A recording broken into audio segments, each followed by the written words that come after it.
গরমের তীব্রতা দিনকে দিন বেড়েই চলেছে। এরই মধ্যে পাবনা শহরে হিট স্ট্রোক করে একজনের মৃত্যু হয়েছে বলে জানা গেছে। সামনের দিনগুলোতে কি অবস্থায় দাঁড়ায় কে জানে।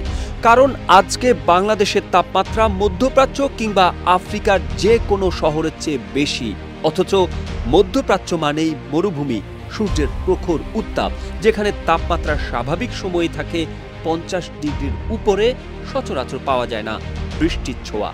মধ্যপ্রাচ্যের মরুভূমির গরম কিংবা আফ্রিকার লাল মাটির তাপের চেয়েও কি করে বেশি হয় নাতিশীতোষ্ণ জলবায়ুর দেশ বাংলাদেশের তাপমাত্রা? তবে কি দিনকে দিন পরিবর্তিত হচ্ছে জলবায়ুর?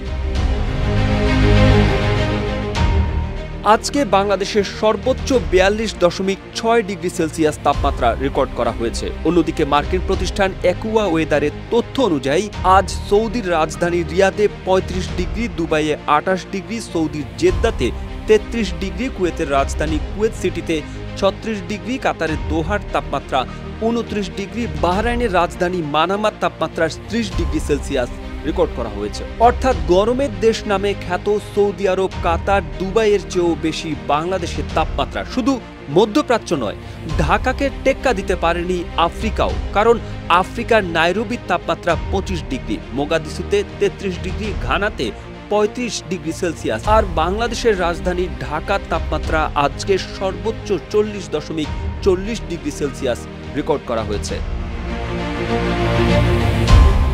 এদিকে বাংলাদেশের গরম কমা নিয়ে ভালো খবর দিতে পারেনি আবহাওয়া অধিদপ্তর। দেশের বিভিন্ন স্থানে চলমান তীব্র ও অতি তীব্র তাপপ্রবাহ আরও কয়েকদিন অব্যাহত থাকতে পারে বলে জানিয়েছে আবহাওয়া অধিদপ্তর। তারা বলছে, আগামী 24 ঘন্টায় সারা দেশে দিন ও রাতের তাপমাত্রা আরও বৃদ্ধি পাবে।